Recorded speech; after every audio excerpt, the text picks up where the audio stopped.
great to see you all. I'm Austin Allison. I'm the editor of Campaign, as I'm afraid some of you probably know. Welcome to the latest online briefing. This one is on video 2021, future trends and effectiveness. And we're going to be looking at content, context, measurement, effectiveness, and loads more besides. So we've got a really good couple of sessions ahead of us. Firstly, though, I'd like to thank our sponsors, starting with DMS. DMS is the official digital media arm of Schwery Group, who I'm sure you all know well. DMS has grown to represent more than 30 market-leading websites across key verticals such as video, including Dailymotion, which is one of the biggest video pooling and sharing platforms in the world, reaching 19 million unique users, generating more than 208 million video views across MENA, thanks to its partnership with premium local publishers. You can see quite relevant to the session. And as is MMP, another regular partner of ours, a leading premium global programmatic marketplace provider, which serves the MENA region and beyond with innovative tech solutions designed to make an impact. Thanks to all you guys. Basically, without you, as you well know, we wouldn't be able to do any of this. And these events are really good for us, good for you, good for the industry. So thanks a lot for your support. And of course, I should also plug my magazine. We just got the first copies of our biggest ever issue on our desk, which is here. It's a ridiculous 92 pages, I think. And yeah, it's amazing. It's got, what have we got in there? We've got our regular annual TV guide. We've got our Faces to Watch, and we've got the Dubai Links coverage. It's great to see the Dubai Links back. So this is a real sort of celebration of the industry, and it's also great to celebrate Faces to Watch. There's some amazing young talent out there. I'd also like to point out that coming up soon, I think not our next issue, but the one after, we've got our Marketing Faces to Watch, which is looking at client-side people aged 30 and under. So if any of your clients or colleagues on the client side are really making waves, then it's time for you to keep watching our newsletter, watching our website to find how to enter them for, you know, we'll make them famous. Also follow us on our social channels, and we've just got a blue tick on Instagram, and also sign up for our newsletter. That's well worth it, because that's where you can find out if you're an agency or a brand. It's one of the places that you can find out how to get involved. And also do get in touch if you want to be involved with our Saudi Arabia guide. That's looking like a really big, solid guide to all the many changes that are happening in Saudi Arabia. But enough about me. Without further ado, let's find out, as I said, we're celebrating the industry, so let's find out what we've been doing right, and let's find out how we can do it better. I've got a lot of people here who coming up who know exactly what they're doing and will help the rest of us really you know, raise our game. So I'm not going to waffle on for any longer. Instead, I'll start to introduce the first panel. We have, I'm going to leave the moderator to introduce everybody, but you're going to be joined by Nadim Gharaeb, Sally McCarran, Donaka Kinsella, and Mikey White, who's the moderator. So I'd like to hand over to you, Mikey, and you can introduce everybody. Thanks, Austin. Hi, everyone. My name is Mikey White. I work for Oracle's advertising and CX business. I'm responsible for moat measurement and contextual intelligent products. I have over 10 years of experience in print, digital and audio advertising, and I'm now responsible for Oracle Data Cloud's relationships with publishers and platforms across Europe and the Middle East. So why are we here today? Where we have our panel that is going to look into the what, where and when our brands deliver video to consumers. We're also going to consider some of the nuances advertisers need to think through when they're planning out content. So with viewers on different platforms, being in different states of mind and having different levels of concentration, the question is, how can advertisers leverage audience insights to ensure better results on their video activity? So it's a timely moment for us to be discussing this from TikTok, YouTube, connected television, in gaming, and everything in between. video's on the rise. So both the Drum and Forbes have video on the top of their lists for ad trends to watch in 2021. So it's appropriate that we're here talking about this today, about the content and context of video advertising. The great news is that there's a lot of opportunity for everyone here.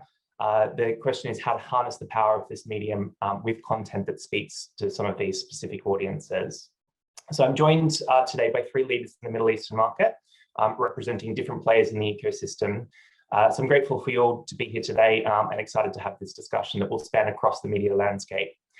So first off, we have Sally Makram, who has over 13 years of digital experience and has been with DMS since its inception over a decade ago. Sally looks after sales operations in the UAE and the regional publishers as well. So hi to you, Sally. Next up, we have Nadeem Grayab, who joins us from Infinity, where he serves as the Manager of Marketing for PR and CX in international markets. He's an experienced regional sales and marketing manager with a demonstrated history of working in the automotive and advertising industry. So hi to you, Nadeem. And then finally, we've got Donica Kinsella. Donica is the media lead and associate business director at One Team Stellantis at Starcom Dubai. So he's got over 8 years of marketing, media and advertising experience in global multinational companies in the Europe, US, and now the Middle East. So thanks to our panelists again, and off to our first question. So the first one that I have for you guys today is what's the current state of play for context in the Middle East? And how does that compare to what we're seeing in other markets at the moment? And Sally, I might pass that over to you to kick us off. Thanks, Mikey. Hi, everybody. The way that we're seeing it is within this market, contextual targeting is still very much overshadowed. We're not there yet. And I think that with the exception of looking at key moments of the year, one prime example being Ramadan, where most of the brands want to increase relevancy. And that's where you see context and content really does come to play and is at the forefront of their planning. But I'm thinking that as we are progressing through the year, and the more we're all hearing about the death of the cookie and what's happening right now with the identifiers, I think it's a natural transition that contextual targeting will start to take the spotlight as we move throughout the year for any sort of planning that could be taking place. Great, thank you, Sally. Nadeem, anything to add there? Yeah, I mean, I agree with Sally to a certain extent. I think we want to get there. I think the word contextually relevant is starting to pop up more and more in the discussions. I think we don't have a choice. I think the way consumers are shifting their expectations from the communication with the brands that they interact with, I think it needs to shift in that direction. We need to become more relevant at that touch point with the consumer where he is in the purchase funnel with us, and we need to be sending the right message. And I think last year was a good example of kind of accelerating that need to do it, shifting a lot of investment onto digital channels, seeing pure players come in that are actually doing it from maybe outside of the market, and so competing on that level. So it's forcing us to kind of reevaluate how we go about it.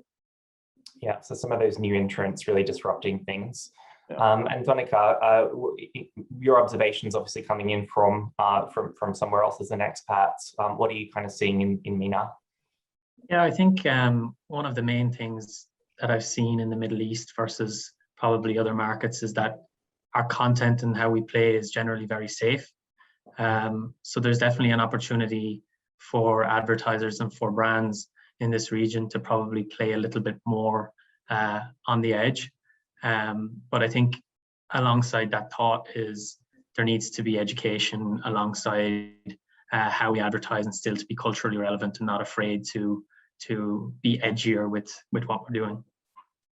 Okay, yeah, that's good to hear. So looking at kind of some of that education, who's responsible for kind of making sure that the market gets up to speed with some of this, with some of these new contextual kind of offerings that are available across the market, and keeping in mind some of these cultural sensitivities? And Donica, I suppose I'll kick that back to you. I think it's a collective effort. Like, it's not going to be any individual. It's more so the creative agencies, your media agency, PR, and clients need to work together.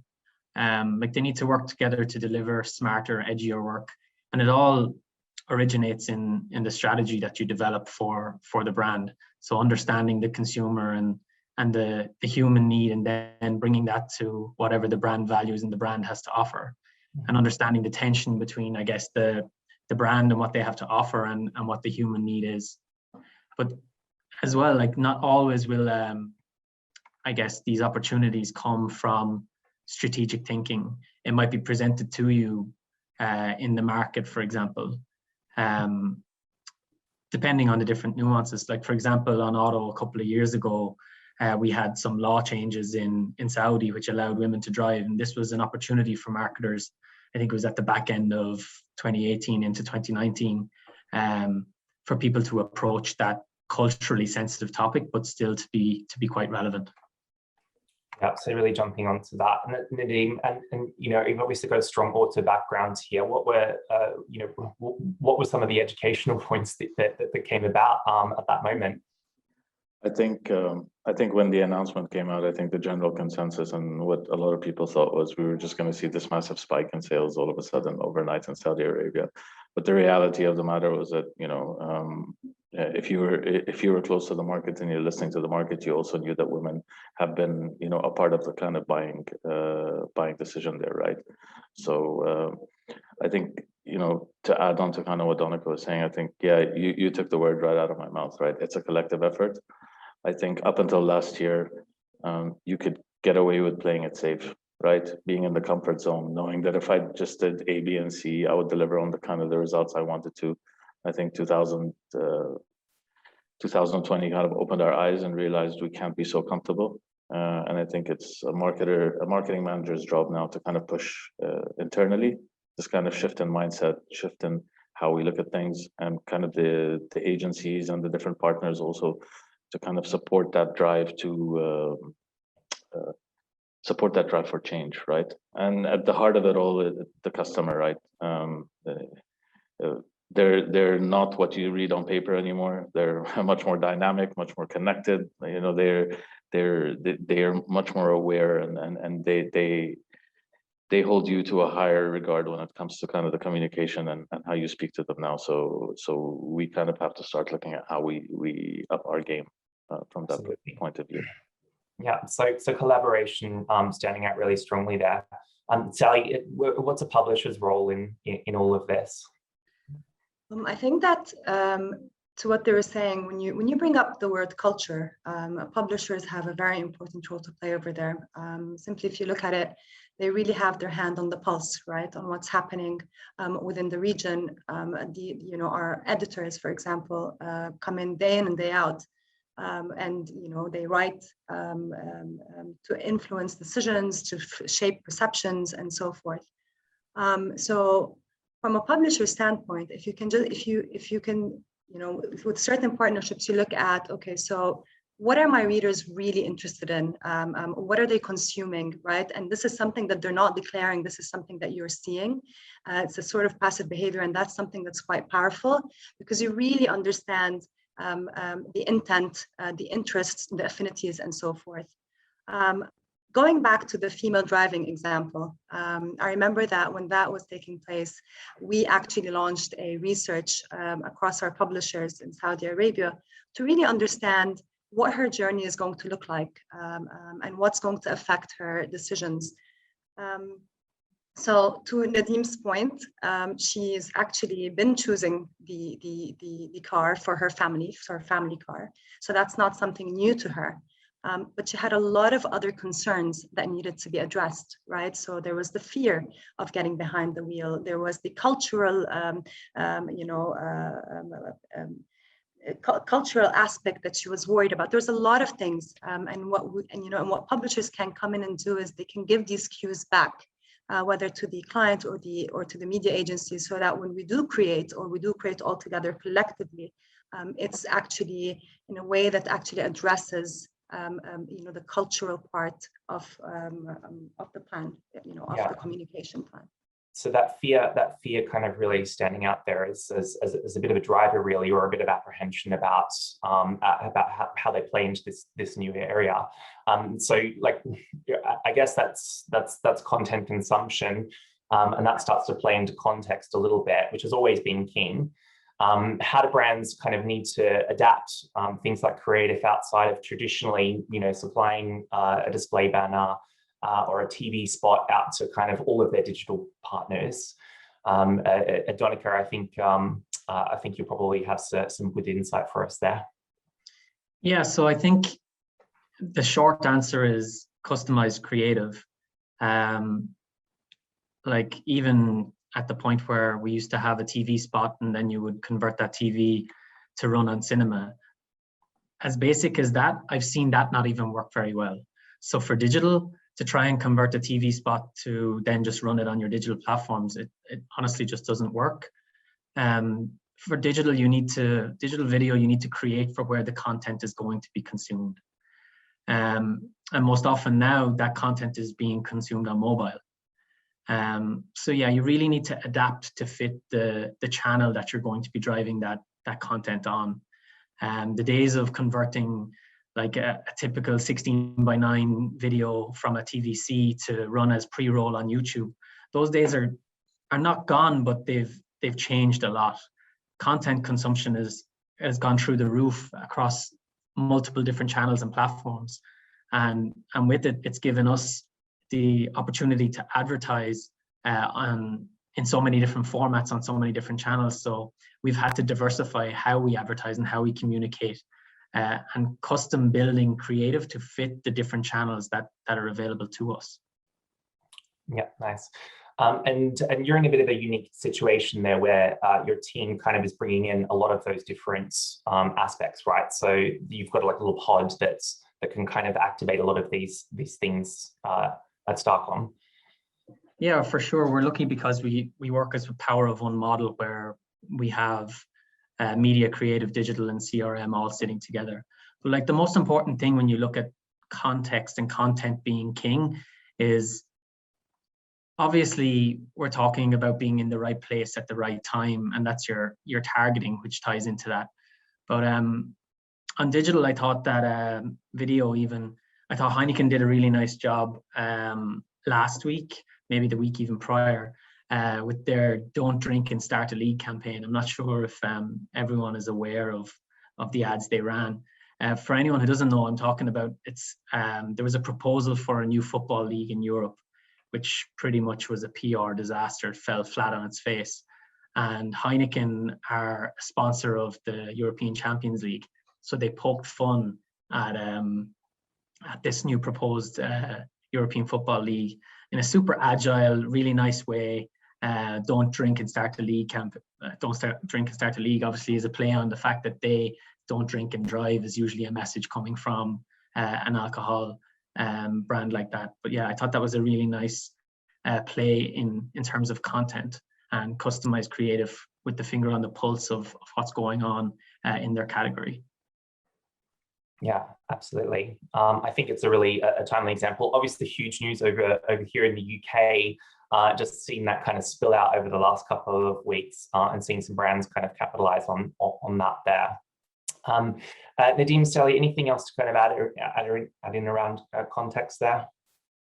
I mean, I agree with Donica, to be honest. I think that in general, if we drive back the conversation to video, for example, it's just, and what you said at the start, it's just way too big for it to be seen as a homogeneous medium. So I'll just create a one-fits-all kind of a solution. No, I mean, this isn't, we're living in a time where you really have to look at, things from, yes, the context, but the length, the format, the device, everything comes to play. You really can't just say, okay, I'm just going to create this one copy and send it out.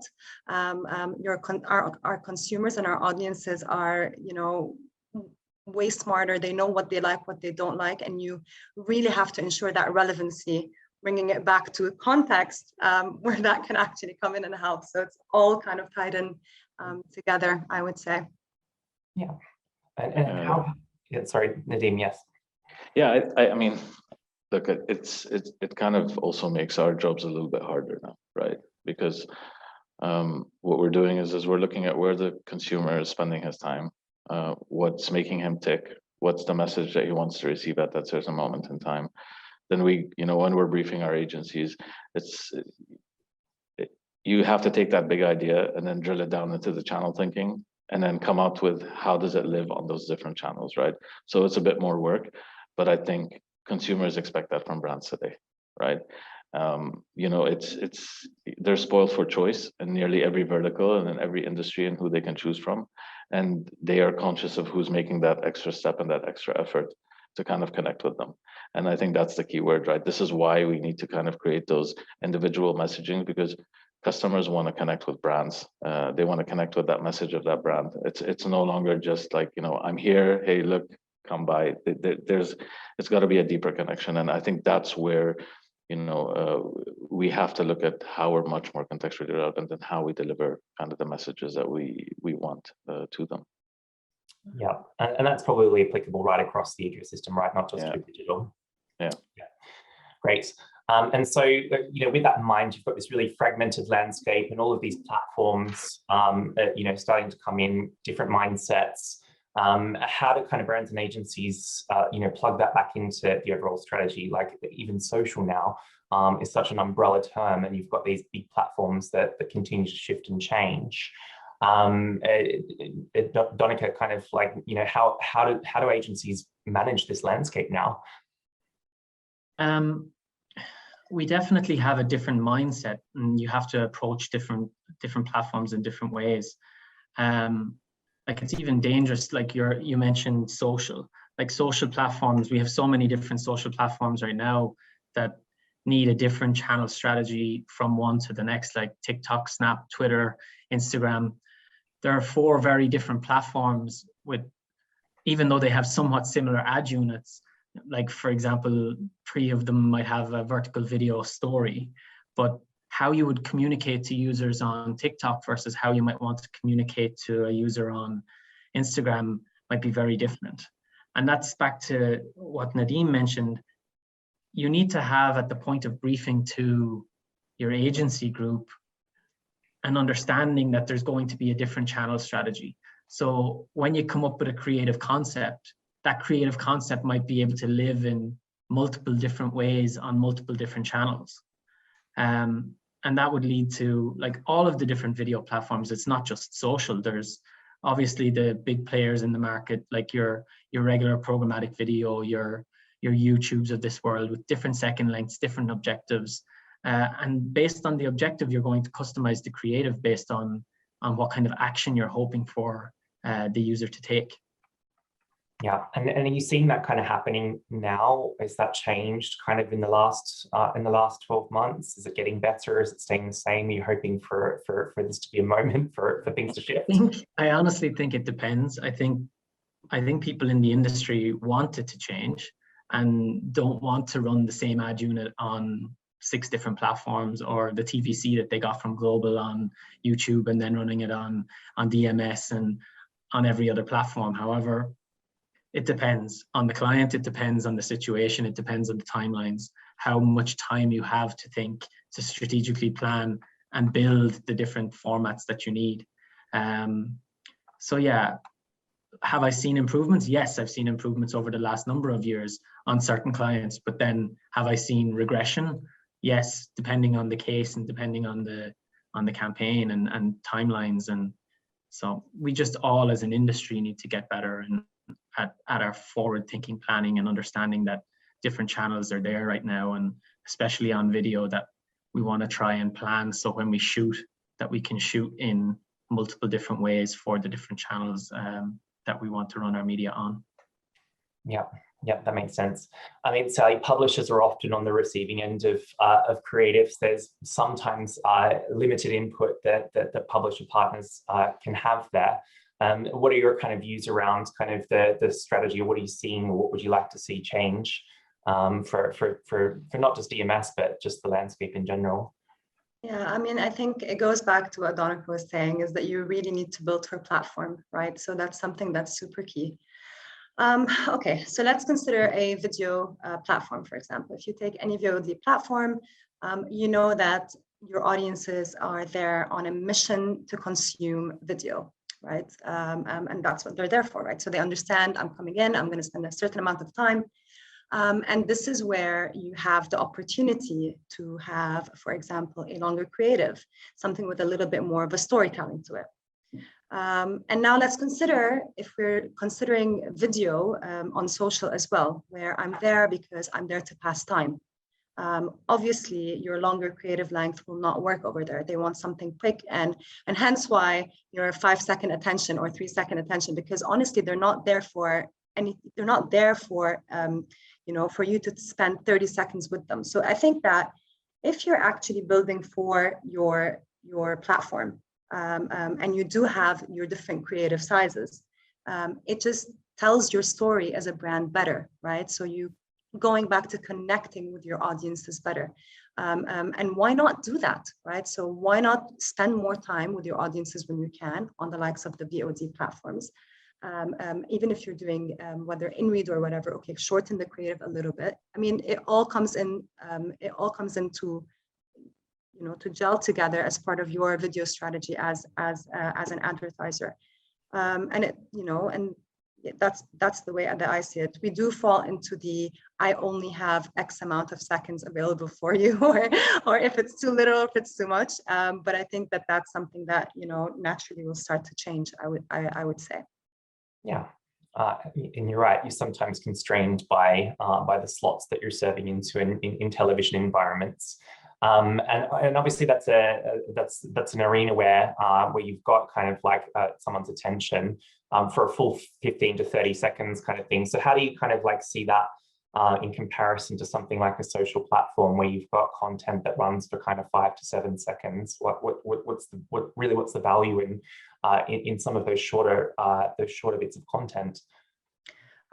So so we've seen that in general and not just with us, right? So because we obviously do our own measurement, but if you take anywhere that you read, Work, for example, tells you that premium publishers do add to your advertising effectiveness, right? So when you're within a VOD platform and when you are relevant, when you're being relevant to the audience, naturally all your measurement starts to look up, right? So your brand awareness increases, your consideration increases, and so forth. And this is not something that we happily deliver that service with to our advertisers, but in general, it is the case. Why? Because when they're going, again, it's mission-based, right? So I'm going into a VOD platform. I understand the fact that I'm not a subscriber, that I will receive an ad. And now add the contextual relevance to it. You're actually speaking to the consumer at a time where they're actually open for you to have that conversation with them. You're not intruding. Again, it goes back to not intruding into their personal life. And this is generally, the intrusions is what usually causes the blindness. And that's why it's super essential to build for platforms. If I'm on social, I want my 5 seconds because I'm okay with that. But give me your 30 or 15 seconds. I don't have that time to, you know, to give back to you at that point in time because I am not in that mindset. Yeah. So understanding kind of some of the audiences understand that value exchange with advertising there, but kind of differing between kind of something like a social platform and a video platform. Nadine, kind of what have you seen over the last couple of years around kind of around creative briefs? Donika mentioned you might get something down from Global. And you're kind of limited in what you can do or execute locally. So what are you kind of seeing in terms of the strategy, the creative strategy, and how do you kind of marry that up with media? I mean, I think over the last couple of years, at least the last 2 years, right? First, we need to take into account kind of the budgets, right, that have been coming through. Obviously, last year wasn't really healthy for many industries. And then when you're looking at us, like we're a premium brand, right? So to a certain extent, you know, we need to have that global consistency. So even from a communication point of view, obviously you don't always have to localize, right? Because premium brands, premium customers, they have that kind of international outlook. So I think it's trying to find that right balance where does that global communication work for my customer here? Can it be taken and then kind of is it contextually relevant to the consumer here? Is the message that we're trying to get across good to the consumer here. I think the one words that I've seen over and over the last couple of years also that we should try and avoid moving forward are things like adaptations and cut downs, right? Because I think those are kind of like the enemy of creativity, because I think that's kind of like the easy way out, right? Let's do adaptations and cut downs, do some for TikTok, do some for Snapchat, do some, you know, and so forth. And I think that's where, you know, we've kind of fallen into that kind of trap, right? It's not easy, right? Trying to create a message at those different touch points. But I think slowly we need to kind of start shifting there. And to what Sally said is perfect, right?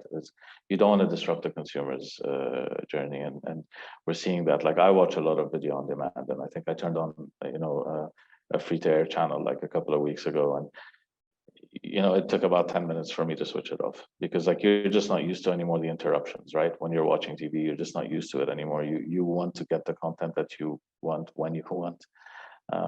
And so I think, you know, we have to kind of be a lot more aware of when to send a message and what kind of a message we want to send to our customers.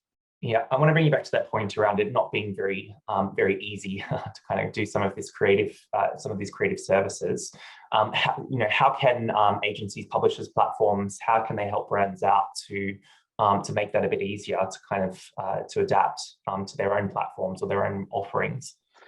I think education, right? I think education on what's really the most effective and most efficient way to kind of use those platforms to get your message across. Look, at the end of the day, I'm not saying that cut downs and adaptations won't get you somewhere, right? You're still gonna kind of go through that funnel. You're still gonna generate the leads and do all of that. But I think as we kind of move forward, the big question mark is what's the quality of that conversion, right? And how can we get that conversion rate up? Because you'll generate conversion, right? You serve, you know, 5 million impressions. How can you not? But it's just, how do you get that conversion rate up, and how do you make sure that the quality of kind of those impressions and those things that you're sending out is the right one? And that's where, you know, working closely with kind of the different platforms, really understanding how to work on their platforms, what works best on their platforms, and then kind of taking that message through to the creative agencies, through to the media agencies, and making sure that it's interpreted through the creative process and through the creative brief.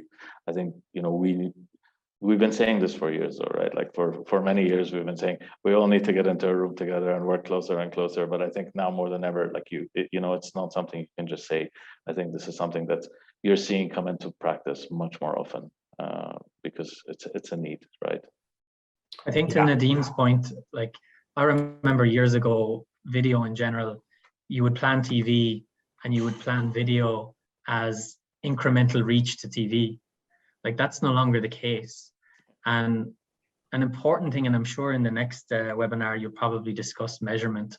How people measure video is very important, because video, say a 15-second non-skippable pre-roll, shouldn't ever be compared with an in-feed or a story on Instagram, because they're very different channels, very different formats that are going to deliver differently for the brand and for it's a total, yes, it's video, but it's a very different type of video. And there's not just one type of video. Like, you log into TikTok, you're starting ad as soon as you open the app. So that's like an intrusion right away. Whereas, like, every platform has its own form of advertising and how you want to speak to the consumers, and what way consumers would expect you to speak to them. So, like Nadim was saying about cut downs and adaptations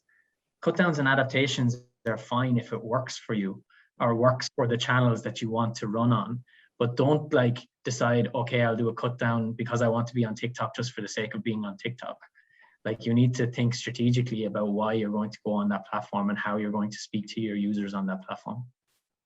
I mean, years ago, we used to take a TV commercial that was basically shot and edited for like a 65-inch TV, and then we used to just resize it to fit on your smartphone, right? I mean, like, you know, forget that nobody wants to see a commercial that big on a smartphone, but let's just do it, guys, you know? And I think you can't get away with doing things like that, you know?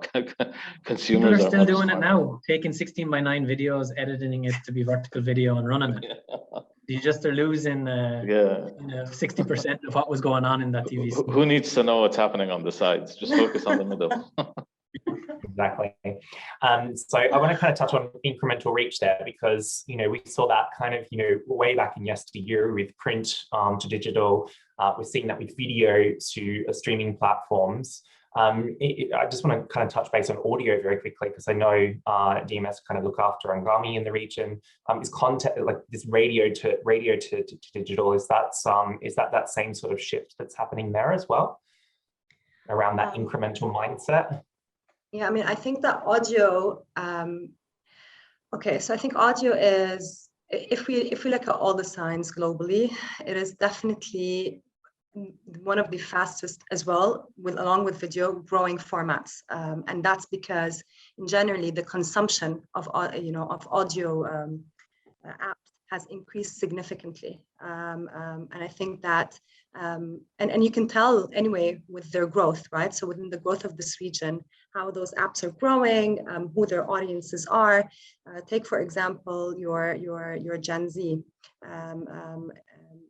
Audio or music is the second largest thing that they consume digitally, right? So that's quite massive. I don't think that brands today in the region over here are yet building for audio, and this is where there's a lot of education going in, and I know from our end and from our partners at Angami, this is something that we take seriously and push to market. Again, to your point, that you need to build for the audio platform, and it's a very, probably one of the most intimate conversations you can have with an audience, because when they're on that platform, it is very much of their own time. You understand their moods, you understand what mood they're in at this point in time. What is it that they're doing? Are they jogging? Are they, what part of their day they're at? So it's a very, very powerful medium to have that conversation with your target audiences, for sure. And yeah, we've seen that. Great, thank you, Sally. So we're coming up to nearing the end here, but so I wanted to kind of touch base with each of our panelists around kind of their thoughts about what the future of context looks like, specifically for video, if we can come back to that. So how does that going to grow kind of over the next 3, 6 to 12 months? Sally, we'll start with you on that one as well. Okay, cool. The way that I see it, I think that context will naturally have to play a major role moving forward.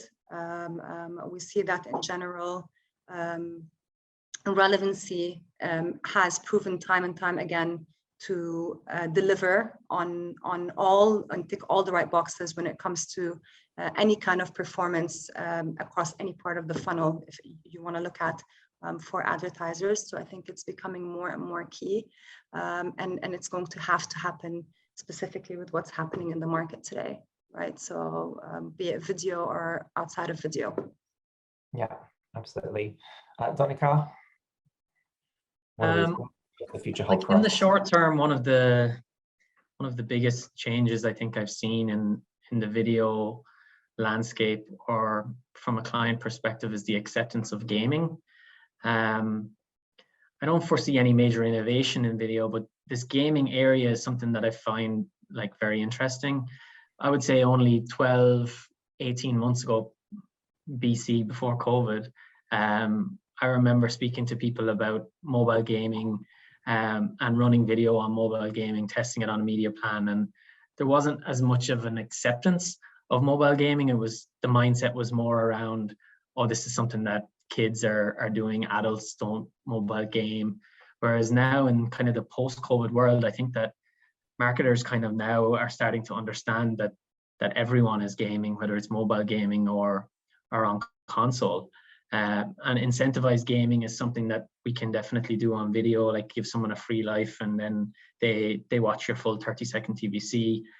So I definitely think that that's an interesting area of video that's been massively growing over the last 12 months. Yeah, nice.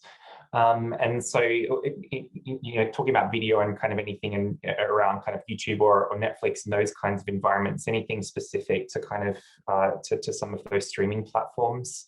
How's context playing there? I think that's the most like interesting long-term area on video, is how these different OTT platforms are going to monetize their business. Obviously, the likes of Netflix have gone for a full subscription model, and that's how they're going to, or that's how they have been winning in that area. YouTube, less, obviously they have a tiered model. You can have YouTube for free, but you'll get served a ridiculous amount of ads, or you'll have, you can pay for the subscription model and get no ads. So I think it's a really interesting area for OTT, because OTT in general is becoming so busy now with the likes of Disney Plus. You've got your OSN, you've got your Netflix, all of the Amazon Prime. So the different business models for each of these different providers it's super interesting. But the one main thing is, no matter what the business model the OTT provider goes for, the consumers are going to follow wherever the best content is. Yeah. And content is king, and no matter what it is, whoever has the best content, the users are going to be on that platform. And I think you'll see now, it was like last year I was looking online, I saw that Netflix is the second biggest investor in TV production in Hollywood. Like, that's crazy. That's in the space of like, what, 4 years? Like the biggest production house. So they're obviously pumping their money into quality content, and then it's how advertisers are going to fit into this quality content in the future. It's super interesting to see where that's going to go. Yeah, I mean, also interesting to see kind of Disney split the market open again, bringing in quite a lot of cash and content creation there too. Nadeem, just kind of touching base with you on what your thoughts are for what's coming up for Infinity or for the region, for context. I think as brands are more and more under pressure to deliver results, I think we'll start to see smarter marketing coming through. And this goes back to what I was saying earlier. I think checking quality of kind of your conversion, checking quality of kind of who the customer you're talking to is going to become number one. As you start to see, how can I improve my conversion rates to sell more? I think this is where it's going to start to force us to start coming out with different messaging, kind of really staying true to the customer. We're seeing a lot of saturation in kind of the advertising space. So there's, consumers are being bombarded daily with so many messages. So we will naturally start to shift to ways, how do we stand out, and not just stand out for the sake of standing out, but how do we stand out and making sure that what our brand promise is, right, really resonates or really gets through to that consumer, so that when he makes a choice, it's an educated one, and it's the one that it's the correct way we want him to take it. Yeah, so staying true to kind of brand values, making sure that that's communicated out. Absolutely. And I think on conversions, certainly a topic for our next panel coming up. So I want to thank you guys for your contributions. I'm preempting it for you. Good. Yeah. Analytics is something I know very well, in measurements, so but we'll certainly leave that topic to our next panelists. So thank you guys. A few key takeaways from me just on content. Certainly the last year has changed quite a bit and taught us a lot. More than anything, there's a lot of unknowns when it comes to creating content. And I think a really key point to remember here is to leave some space for some of your creative teams to capitalize on these spontaneous moments. And we heard about Heineken as an example there, kind of jumping in with a really smart message where you can connect to your audience in a really natural and timely and playful way. So they're a little bit risky, obviously, but I think what we're hearing here is it's about kind of taking a chance on some of those and being a bit bold. And then, looking at context, it sounds very much like the panelists agree that now's the time to start thinking about some of these contextual signals, and that no one individually is responsible for kind of shifting this conversation. It's going to take a collaborative effort, and we're all here to participate in that discourse. So it's been great learning from all of you today. And with that, I'd like to thank you guys again for your thoughts and time, and to wish you and the audience a happy Ramadan, of course. So thank you, Austin. Handing back over to you. Thank you. Thanks, guys. That was absolutely amazing. I made a load of notes. I think that Mikey, thank you all. Thank you, Mikey. Thank you, Donaka. Thank you, Sally, and thank you, Nadeem. Mikey did a really good job of summing it up. I made a couple of notes as well. Some of the things were talking about education, and sort of the education around the whole thing. And I hope that this webinar in itself is helping educate people. Also, context and relevancy is key. And I also thought it was interesting to touch on the tie-ins between audio and video. And of course, as Mikey just pointed out, we touched on measurement quite a lot, and sort of what we're measuring, what it tells us, what we should be measuring, and that ties in perfectly to the next panel. So I'm going to hand over to them pretty much straight away again. So we're going to be joined by Anna Germanos, who is the head of CPG, retail and e-commerce for MENA at Facebook, Tanisha Saklat, who is the senior business director at DoubleVerify, EMEA, Jacqueline Hughes, who's the regional chief strategy officer at Impact BBDO, and moderated by Nada Bitar, who is the deputy GM at MNP Worldwide. So I'll hand over to Nada now to discuss all things measurement. Over to you, Nada. Perfect. Thank you, Austin. Hello, everyone. Thank you for this session. We have an amazing panelists today to discuss what we tend to always record as the most effective KPI in assessing what works and what doesn't work, what yields best when it comes to video measurement and effectiveness. Without any introduction, I would love to start by saying that we've all created some videos. We pepper them into our marketing, sales support, and elsewhere throughout our business. You've even integrated your videos into video platforms with your customer CRMs and marketing solution and marketing automation platforms to track views on the lead and account level. All sounds good. But how do we know if it's working? How do we know if it's yielding? How do we know if it's effective? And how do we know if it's working? Well, that's what we'll be aiming to find out today. Joining me on this panel, professionals in the field without any introduction. Thank you, panelists, for joining me today. And I would like to start off with a few introductions. If you guys can, one at a time, give a brief intro to what you do before we take a deep dive into video measurement and effectiveness. Anna, please go ahead. I'll probably start. Thank you, Nader. Hi, hello, everyone. Ramadan Kareem. My name is Anna Germanos, and I head the consumer packaged goods, which is a vertical very heavy on video, as you all know, retail and e-commerce in Middle East and North Africa. Pleasure to be here today and looking forward to the discussion. Thank you, Anna. Tanisha, would you like to go next? Sure. Hi, guys. So yeah, I'm Tanisha. I am the Senior Business Director for EMEA, spearheading our MENA expansion for DoubleVerify, and working closely with agencies and brands in the region. Thank you. Jackie, over to you. Yeah, hi. Everybody calls me Jax, by the way, not Jacqueline. Yeah, I'm a Regional Strat Director across Middle East and Africa. And yes, I've many years under my belt, and I work across all of our major clients. So, and actually all of our companies. So not just advertising BBDO, but also Fleischmann Hillard and also Prox. So that's me. Perfect. Thank you, Jackie. Just to open up the question. So if I were to start from a brand and a marketing perspective, what do marketeers and brands tend to measure when assessing into video campaigns? And are they measuring the right things? Is there a best practice when it comes to measuring for brands or marketers? Anna, what do you think of that?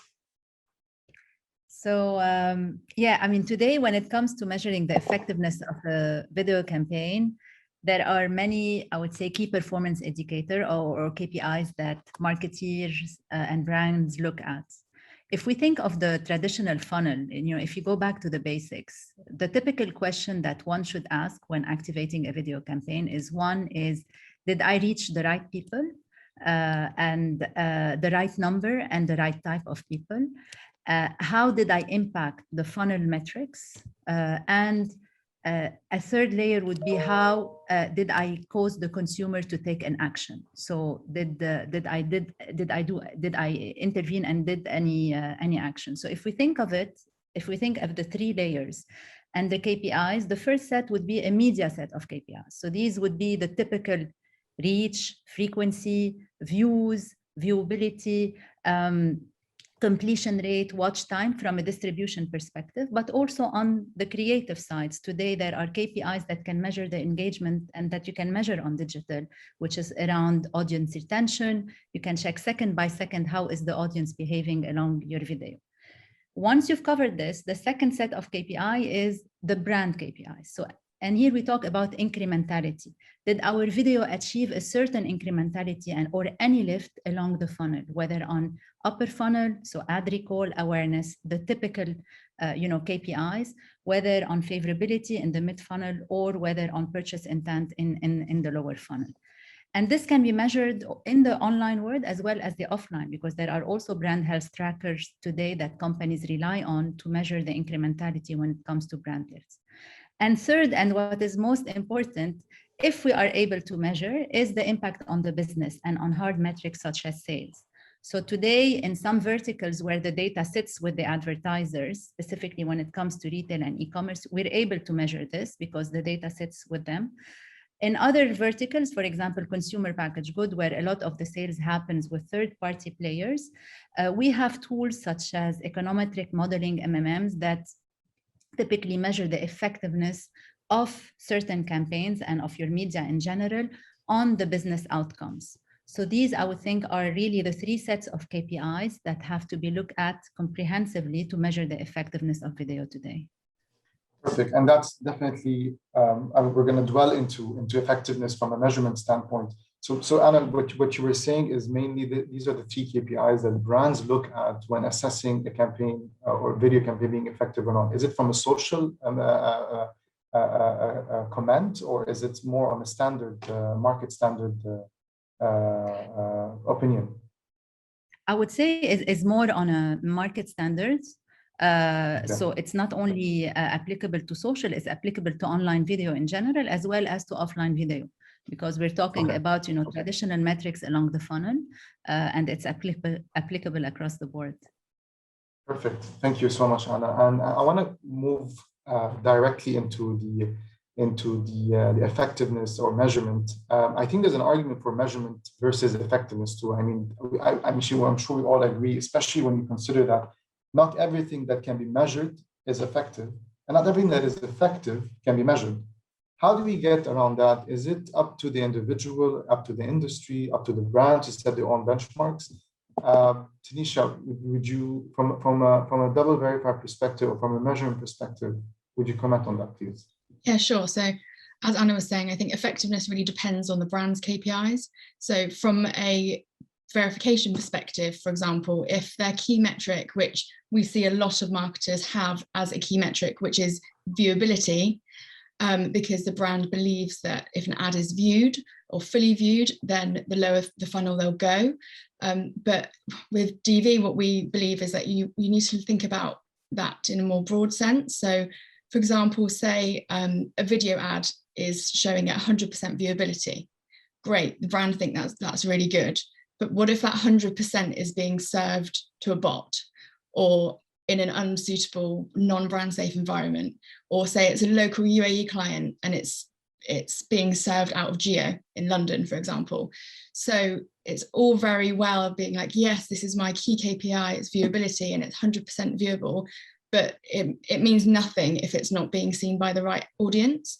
So gaining that really good viewability results is great when you look at it more holistically. So we call this the authentic ad, and looking at all aspects, ensuring that the ad is brand safe, being served in the correct geo, fully viewed by a human.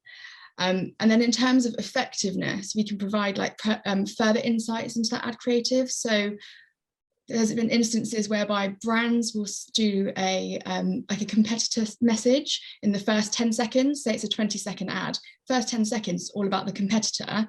The second half is all about how they're better than the competitor, but we can see that people have dropped off in second 10. So in that audience's mind, that was a competitor ad, and that brand message has been, that key message exposure has been not optimized correctly. So what we can do is then provide those insights back to the media agency to work with their creative agencies about optimizing. And then so we're not telling anyone what to do, very much third-party agnostic measurement, but we can provide these insights to the media agency to help with their optimizations and then thus create more effectiveness for the campaign. Which brings me to a point that you've mentioned a lot of terms when it comes to brand safety, and that viewability has a lot of factors when it comes to the platform that it's being hosted, this video is being hosted. And I'm not gonna be highlighting on the social platforms basically, because there's another question tackling that to Anna shortly. But who would you think, Tanisha, we should basically spotlight the infrastructure development of publishers or probably platforms to be ready to host those campaigns and those video campaigns in order to yield the results that brands are actually anticipating and looking to ensure brand safety and above benchmark viewability standard? Who should we probably work on in this part of the world? And I'm going to be highlighting this in the MENA region. Yeah, I think everyone has a part to play. So obviously we're part of the IAB. I think some sort of standard regulation that there are in other markets that we're going to be bringing here as well. I think having agencies involved, creative agencies involved, publishers and social, so that no one's marking their own homework. Everyone's got a responsibility. And also, I think it's a real education piece for the brands as well, and the advertisers, to understand really what success looks like to them, rather than just looking at one key KPI, but bringing all of those other elements in and really just working together as an industry to ensure that. Perfect. And another aspect is the creative side. So and which we spoke about it in our earlier chats, that 40% of effectiveness of campaigns is probably linked to creative. And this is where I want to take a minute to look at the creative perspective too. It's very important. Do you think that you are aligned with the client expectation of what constitutes effective measurement? How do you, Jacqueline, this question is for you. How do you, from a creative standpoint, tackle the idea of measurement in the market? That's probably, I don't want to be very general and very broad, but it has no measurement at all yet. We're in process of developing it. So how does the creative aspect link to the effectiveness of video, and how do brands respond to that in their briefs or in their expectations? I'll certainly answer that. The one thing I would like to say about measurement is basically it's about your objective. Your objective and what you're trying to achieve informs your measurement. So for me, I can't reach, I would love to have one thing that reaches across the whole of the funnel. Maybe I can in long term, but not at the moment. So I think one of the things we do is try and understand exactly what we're trying to achieve. I just want to say that because I think that's really important. And the reason is that creatively, we tend to see, I'm going to be very broad in this, we tend to see two groups, one of which I'll call hunters, which are on a mission, basically. And we know the levers to pull. And in fact, Tanisha's just been talking about some of those. We know there's a journey of connections. And frankly, we know how to manipulate those connections. I'm not saying it's formulaic, but there's an expertise to that. And you are all part of that, the distributor and the harvester. And so basically, that's what we do. And we creatively play it. So that's that side. The more interesting side that gets more creative, and by the way, then is less, I think, less trackable. Because actually, I think the hunter is very trackable, or should be, certainly through an e-commerce structure. So the other side, which I call this gatherer, is somebody who's actually out there, just kind of searching, not even searching, just looking. And what we've got to do is get them to lean in and engage and be involved. And strategically, remember on strategy, I know there are levers to play. So I know that from the Cornell work, we were talking about this yesterday, that was done in 2019, we know there are levers around topics. So just so you want to know, the plus topics from a Cornell list is safety, domestic violence, just stay with me here, self-esteem, security, and human rights. Those are topics that at that stage in 2019, people are interested in. We have Q stuff where we actually manage. We can look at topics. So you ride a topic, you ride a wave. That's the first thing. By the way, that means you don't want to be in the service software, cleaning, or home improvement business, but moving on. So that's the first thing, you have to align with the topic. First springboard. Second springboard is sentiment analysis. Again, Cornell, fascinating. Just so you know, if you want people to lean in further, and I'm going to lean in further, a bit more further, okay? These are the pluses on their study: pessimism, sadness, empathy, gratefulness, educated, alert, angry, fashionable. On the negative, by the way, on the list, it isn't so effective. By the way, springboards. I'm leaning back now.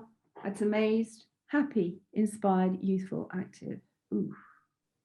Conflate those then with what the distributor tells us. Distributors generally tell us work in this other place, which is the gathering place.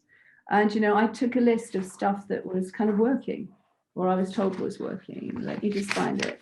World Peace Day, right? I mean, our Facebook can probably do this a lot better than me, but World Peace Day for sure. All kinds of stuff like that. So if you take, you know, authorities, celebrities, talk, entertainment, short shows, Anna can say more about what works, okay? If I conflate all of those things together, I end up with a brand role that rather than selling is seducing. And by the way, my brand is no longer selling benefits. It's a social activist. It's a cause motivator. It's a movement person. It is hiring the right celebrity. It's following the right authority. It's becoming an entertainer, which means my creative work becomes, and my creators working with them become script writers, news editors. And Jackie, do you agree with this? I mean, you seem to be a bit. Here's the point about agreeing with it. If I then take what's just in New York right now and winning, so Creative Awards, I mean, one of the best, you know, so at the moment in New York Awards, 10-second drama by Toyota on The Stop Line of Love, child sex trafficking by Street Grace, the EV Initiative, which we worked on with Volvo, Small Escape, BMW, Tampon Book, a book against tax discrimination, female company. Right, getting it? Those are people who are getting the awards. Tanner's just in Links, just got it for menopause. Dove did it for self-esteem. We can talk about these, but those are where the creative awards are hitting. So creativity in that sense is rewarding itself and rewarding that kind of work. The question underneath the strategies is that work effective? So for instance, and I'll finish, the great piece of work for Dig in London, and they did, I don't know if anybody's seen it, they got lots of awards, by the way. It's a prisoner talking about how he is incarcerated and how he goes out for 2 hours a day. And then they make the comparison to the London child that only goes out once a day. Huge, I'm going to call it, you know, huge kind of clickbait. All right, huge, extended reach, Dig at the end. Did it sell anything to Mrs. Smith in London is the question. And I think that's where I come uncoupled with it. Great work, boom, great work that works, question mark. And that goes all the way back to Anna's point about how you measure. So there you are, a quick review of what creative thinks is great creative. Absolutely, and this is where you've said amazing points when it comes to sentiment and basically an emotional connotation to videos, and I believe, from an industry perspective, any video campaign and advertising that leaves an impact, and advertising leaves an impact, tend to perform better. And this is where, in your opinion, what advice would you give brands if you had that magic wand and you would be like, this is the 1, 2, and 3 steps for us to develop effective video campaigns from a strategic, creative approach? What would Jackie say? Are you on mute? Sorry. Jackie would say, first of all, align with what the brand is, which, by the way, means that if I know, I'll be honest, if I know that the pullers in are about anger and my brand isn't about anger, it's about love, I've got a slight problem. So the first thing is align with what the brand is. The second is then decide what your objective is with video. It's about building brand equity. That's a certain kind of equity. Right?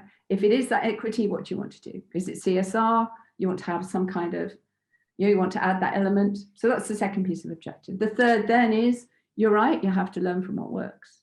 What works anecdotally, I might add. I mean, actually the Cornell study is huge, and I'm sure Facebook's got a lot of data, so that isn't anecdotal. And I guess there's a fourth thing is, does it align with the brand values? You know, Yeah. so I mean, if I know that if I open with anger and something violent in the first couple of seconds and I've got them, do I really want to be that kind of brand? So I think brand first, well, what you're trying to be, what your objective is, build from best practice. But I have to say there's this fourth level, which really frustrates me, is that here I am in this massive digital universe where there's all this data flowing, and I don't know whether I can drive consideration. Absolutely, which brings me to my next question to you. And it's a lot of money, by the way, for the brand owner to do that, because they have to buy that data in. Definitely. I mean, especially post-COVID, and everybody just wants to sell. And you said objective, which is, I believe, in every aspect of our business, in our ecosystem, objective is primarily the most essential component in any strategy.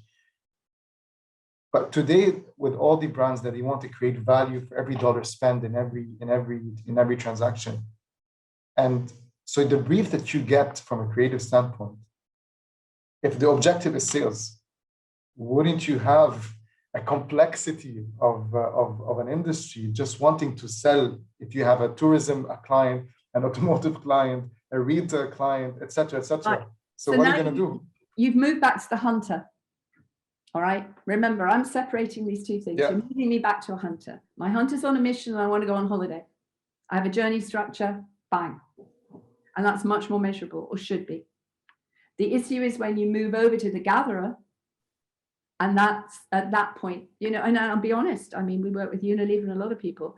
Their work is much more in the gatherer phase because they're actually, as Anna would say, they're in the store, right? You can't, I mean, they're not selling a huge amount on e-commerce. So there are practical requirements on one side, which is formulaic, and there's a lot of learning about how to move the hunter through the journey. The other side is the more questionable side, yet is considered to be the more creative side. And I would love a distributor to say, you know what we'll do? We'll run a tracker. We'll just, you've got the data, we'll run a tracker and we'll tell you how you're doing. It's at least on consideration. Did your consideration move by doing that? And that data has to be run at the moment by the individual company. And you're right now, budgets are tight. Individual companies and brands, correct. All right. Maybe Perfect. Nader, I can add a point on Please, that please do. About creativity. Actually, consumers are at different stages when considering a campaign. Some of them are not even aware of it. Others have seen it. Others have probably purchased it and going to buy it again, right? These are the loyal ones. So here comes actually on the creative side, the storytelling, right? Identifying where the consumers are on the funnel, and then doing a proper distribution strategy with the proper creative allocated to it to be able to reach the right consumer at the right time with the right message. So if I'm reaching someone who's not aware of the brand, I cannot today, estimate that this person is going now and buy the product. They're not yet aware of the product. So my creative should be more lean towards an awareness, whereas somebody who I know has already purchased the product, then I can be very straight to the point and the creative can be super effective in that perspective. So really it's about doing a storytelling and a proper retargeting strategy depending on where the consumer is along the path to purchase journey. And as Jackie said, knowing the objective of the campaign is extremely important. We often, sometimes we hear, I'm launching this campaign, it's a new product. I want people to be aware of it. I also want them to buy it. And it's like everything in one campaign. It's very difficult to achieve this. So the objective is super important. Perfect. Anna, I want to ask you another question, basically, before I open up to another question, just to the whole panelists. What would be your response? And I know that's probably fire on oil, but I would love your input as Anna and Facebook. What would be your response to those that say Facebook's analytics, measurement, and results are limited? And how do you go by shifting the perception to show the real value behind the video platform that Facebook actually hosts? Because we've been hearing rumors, yeah, Facebook's performance is very low, the viewability is very low, what are we going to do? Don't trust Facebook. So I really want to just clear this from the market, and I think you're in the best position to answer that. Sure, Nader, thanks for the question. So I think first, it's very important to define what is video on social. For the past, I would say 2 years, Facebook has been double downing its offering on video. The way we are defining video on the platform today or on social we're building for 2 types of consumers. The on-the-go type behavior, where people consume short burst and snackable videos like stories, feed. And the other one is more of a captivating viewing, which is where people spend more time watching longer videos. Okay, so there are these 2 aspects that are very important to differentiate. On the longer side, we've launched Facebook Watch, and today globally there are over 1.25 billion users monthly on Facebook Watch. Okay, so that is the video destination for Facebook, I would say today. Of course, we have IGTV that is still launching, but from a monetization perspective, in MENA, it's not there yet. So if we look at today at Facebook Watch, in MENA, we have been working very closely with the publisher ecosystem to get premium and localized content on our platforms. And we're talking about the biggest publishers of the MENA region. It's local Arabic content and very premium. And the way advertisers are monetizing this content is actually on a product called in-stream videos, which is the typical in-stream video. This product in particular, when it comes to the video KPIs that we have mentioned before, is ranking extremely well on viewability. So we are higher than the MRC standards that are the typical standards. Would you give a percentage or I mean, yeah, I know definitely. it's a bit specific, but it's general. No, it's definitely. I mean, the MRC today viewability is defined as 50% of the screen for 2 seconds for video and 1 second for display.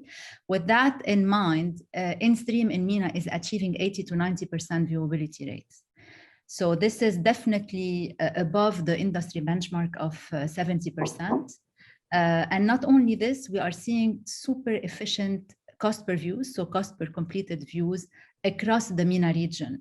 So this makes it as the optimal video product for Facebook, because it is actually achieving all the typical video KPIs when it comes to viewability, completion rate, a very efficient cost per view, and serving on premium local content. And we are actually integrated with Double Verify on all when it comes to brand safety and all the measures that advertiser may decide to choose, whether it's brand safety or brand suitability, because some content can be suitable for others and non-suitable for other brands. So that's on typical, when it comes to the question around viewability. Does Facebook has a video product today that works for branding advertisers? Definitely. In-stream is the way to go. And we have seen successful results. And actually, we just launched a case study with Virgin Mobile in the UAE, and the results are public. However, on the other side, given that I sit on both, I have the CPG hat and the retail e-com hat, viewability is a concept that is only known in the consumer packaged good world. If you talk to retailers and e-commerce players about viewability, nobody knows what this metric is, right? It's a media KPI. They don't care about it because they can see the business results. And in that perspective, viewability has not been correlated to business outcomes today. There isn't direct correlation that says that, yes, high viewability will lead to high sales or high impacts on brand. Or that's the misinterpretation. That's the misinterpretation. People say this. I mean, yeah, obviously high viewability means high CTR, means high conversions. Yeah, exactly. we need to clear that jargon. Yeah. Exactly, but it hasn't been proven. It has been, yes, in the say, for the past 4 or 5 years, yes, viewability is the metric. But when you work on verticals that actually don't look at these metrics and only look at the hard sales KPI, then you could see that as long as the creative is effective, sometimes a conversion can happen with someone seeing the video less than a second. You know, it's on your feed, you click on it, you go to the website or the app and you buy it. So again, it goes back, just to finish my point, it goes back to the advertiser. Some advertisers are very adamant about viewability, and for them, we have the right solution when it comes to InStream, which is the typical online video ads, whether it's a pre-roll, it's a mid-roll. And for the rest that really care about business outcomes, then all the video products that I mentioned are available. We're even getting, new innovation. We've seen in the pandemic that Reels and live streaming has been booming. So these ads are also coming to MENA very soon. Yeah, which brings me to an interesting point to highlight. That as well, innovation in advertisement as well is a key component in driving the market forward. Today we start seeing multiple formats of InStream, multiple formats of Outstream. We're seeing video embedded in native execution. So there's a lot of components and formats of videos. How do you guys think that plays a role in unifying or regulating a standard video measurement or effectiveness? If you have basically a disparity in different executions of video, am I right or am I wrong? Is it good to measure that, or it's actually true? It's very scattered. We don't have a unified way of understanding what works, and if we have them all connected together as an industry, is that the right way to look at it? Jackie, you have anything to say on that? Yeah, I guess I probably do. I think viewability is interesting, and I think the long format's interesting as well, pre-roll and everything else. I think the interesting thing is that I differentiate I can't just take viewability. I'm looking for, because often if it's a long format, just like television, by the way, you're kind of a Netflix with an ad in the middle. Being simple, sorry. But television, passive. So people sit there and they passively take it because they just don't want to get up and leave what's going on. To me, that's a passive receptor. So I'm much more interested in passive versus active. And that to me is underneath. Oh, that's the dog. So there's always a dog, isn't there? And that's underneath. That to me is underneath viewability. So I think it's the quality of the viewing. And I will switch off and let somebody else answer. The dog. Perfect. There's always a dog. No worries. Yeah. All right. At least we got a visitor, interesting visitor to the call. Perfect. So thank you, Jackie, for that. And with all the latest Apple iOS updates, how will video measurement be impacted? If you guys have seen the latest updates on that, will it, when it comes to targeting, effectiveness, and measurement? I think that's an interesting, controversial topic, which will be a key takeaway from this call today. I think. Cover this very. Go ahead, Tanisha. I was just going to say, I think everything's going to be more on context, and people are worried about privacy and things like that. But when they start realizing that actually you might just get targeted by a completely random, irrelevant ad if you don't let certain tech partners access certain things, rather than be scared that, oh no, they're going to know exactly who I am. It's less about that. It's more about the relevancy. So I think people now will just be like, oh yeah, I'm going to turn off all of these identifiers, but then start to realize actually this helps. It enables us to be targeted by something that's relevant for us rather than random. But obviously Anna can talk more about the Facebook side of things and the targeting and how that's going to impact social. Definitely iOS 14 is one of the big tectonic changes happening. It actually started on the 26th. So it's definitely a big change in the ecosystem. However, when it comes to video specifically, we don't see a huge impact on video for branding, given specifically that we are not reliant on offsite signals for video. So our video products are very resilient. The same measurement model that we use to measure video today are still applicable and still resilient. So we don't see a massive impact on iOS 14 on the effectiveness of video, specifically when it comes to branding objectives. Okay, perfect. In terms of measurement as well, DV doesn't rely on cookies or identifiers, so it won't make any difference to how we measure either. So it's not that much in terms of a measurement verification point. It's not a huge change for us in what we can measure.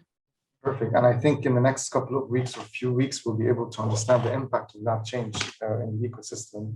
I don't think now it's the right time to see the big impact. We will hear the noise in the next few weeks.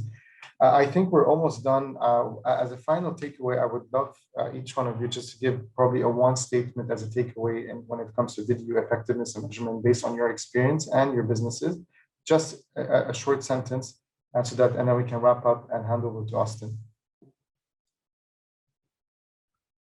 If you want, I can go first. So when you think of video, really think of two sides, creatives and distribution. Creative is super, super important. Think of where the consumer is going to see this creative. So if you are building a digital first campaign, when 80% of your traffic is on mobile in our region, make sure you see the ad on this small screen to be able to actually measure the effectiveness of the ad. And then it's also distribution. So the right targeting, as I said earlier, the right message to the right person at the right moment. On digital, we're lucky that we can measure. So leverage all sorts of measurements.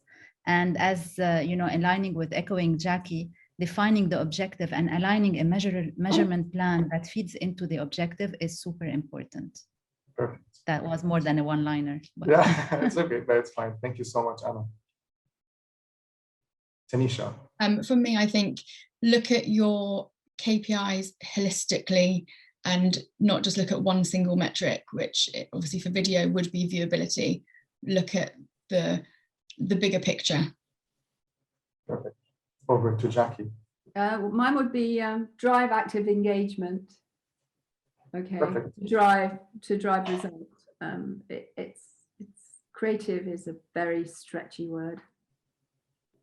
Absolutely amazing. Thank you so much, ladies, for this session. And I'm sure the audience today, we have over 70 people that attended the session today. If you guys want to reach out to the ladies, please share. We have the details with the campaign. Thank you so much for the attendance, and thank you, campaign, for that. Austin, over to you. Thanks a lot. That was really interesting. Thanks a lot, Anna, Tanisha, Jacqueline, and Nada. That was a really interesting conversation. The thing I really took away from that is common sense and context seem to be the real things. Know what you're wanting to measure, know what you're expecting to get out of it, and focus on that. The slightly sad thing that I thought is Jacqueline's statistics about the lean in things being pessimism and sadness.